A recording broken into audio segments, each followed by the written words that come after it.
you're sending out email marketing campaigns, if you're thinking of using email marketing as a channel, or if you're already using email marketing, then this is a thorough 5-point checklist that you must absolutely follow. I'm going to tell you about 5 steps that you need to take even before you click on that send button for your campaigns or before you set up your automation flows. The first one is a foundational step. Includes thinking about your brand, thinking about your brand positioning, thinking about your products and services, thinking about the margins associated with those products and services, thinking about the cost of acquisition of every single customer, depending on which channels you use to acquire customers from. You will also have to start to think about your brand voice, your brand assets, all of the logos that you would need for email marketing. For example, you would need a specific logo, your regular logo for your regular email, but you will need another logo for your dark mode. And you would also want to think about the offers you're making, how many offers you would be making, what is the exact setup you will need, how are you going to make those offers, what lead generation elements will you use on your website or store, and so on. Because if you don't, you will end up thinking on the fly, which is not the strategy. The second one is technical foundations. It usually involves something like an SPF, DKIM, and DMARC setup, but it really requires you to think about what kind of sending do you do with respect to email. Now, you will be sending promotional emails. You would want a dedicated email sending provider for transactional emails alone. Some email service providers give you both promotional and transactional. So in that case, then you would need to set up dedicated domains or subdomains, also called as branded domains. Each email service provider gives you different names. Like for MailChimp is authenticate domain. For Klaviyo, for Omniscient, it's going to be something like use a branded domain and so on.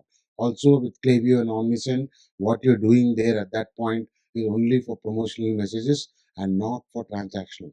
So if you want to do transactional, then there are tools such as Zepto Mail and SendGrid that you could use for transactional email setup. You would also need to monitor your DMARC status. You would start with DMARC setup, then you would start with first stage monitoring, and you would want to collect all of the emails sent from your sending domains to each of your subscribers or customers.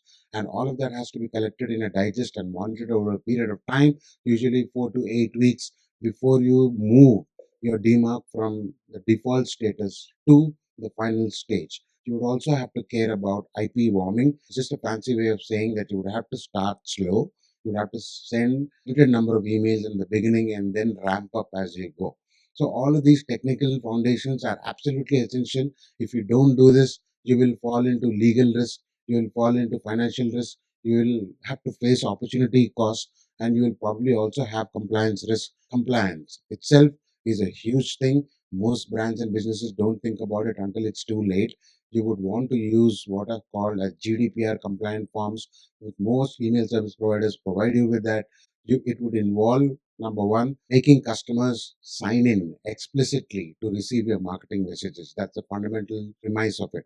And you would want to make that happen for you because you don't want compliance issues, obviously. You also want high intent subscribers and high intent potential customers. It's actually good for high quality lead generation. Fourth one, that is the fun part where it comes to campaign planning, the frequency of sending, the kind of automation flows that you need to set up. Things are different for a D2C e-commerce brand. Things are going to be different for an online creator selling digital products or courses or community programs or memberships for their online community. Things are going to be different for a traditional B2B business. So depending on the kind of business you have, you would need to sit down and think about campaigns, the kind of campaigns you will send. Some are going to be more often than others. For example, if you have a newsletter, you would want to send it out every week.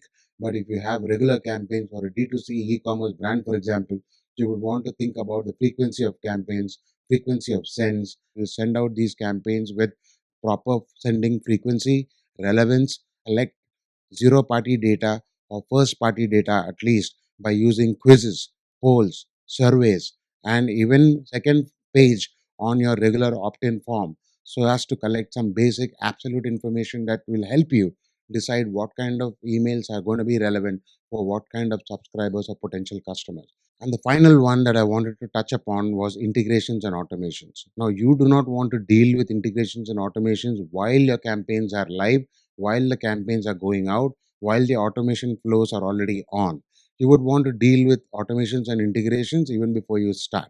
If you're integrating your email service provider with other marketing tools, let's say, for an example, you're using Klaviyo and you're integrating viral loops as a loyalty program software, then you would want to integrate and you would want to test it out and you would want to have it rock solid so that you don't get into problems tomorrow. If you're using automations or whether you're using API or you're using any of those automation tools such as make.com, N8N, or Zapier, you would want to make sure that these connections are already on and running and you've tested them properly even before you get started.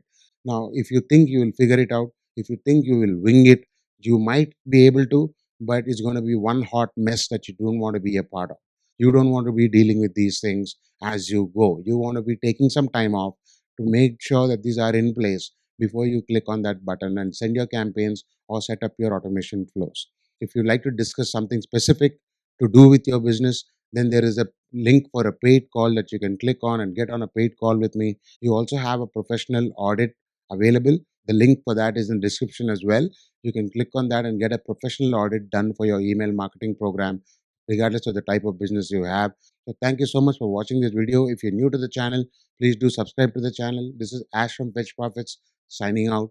Peace.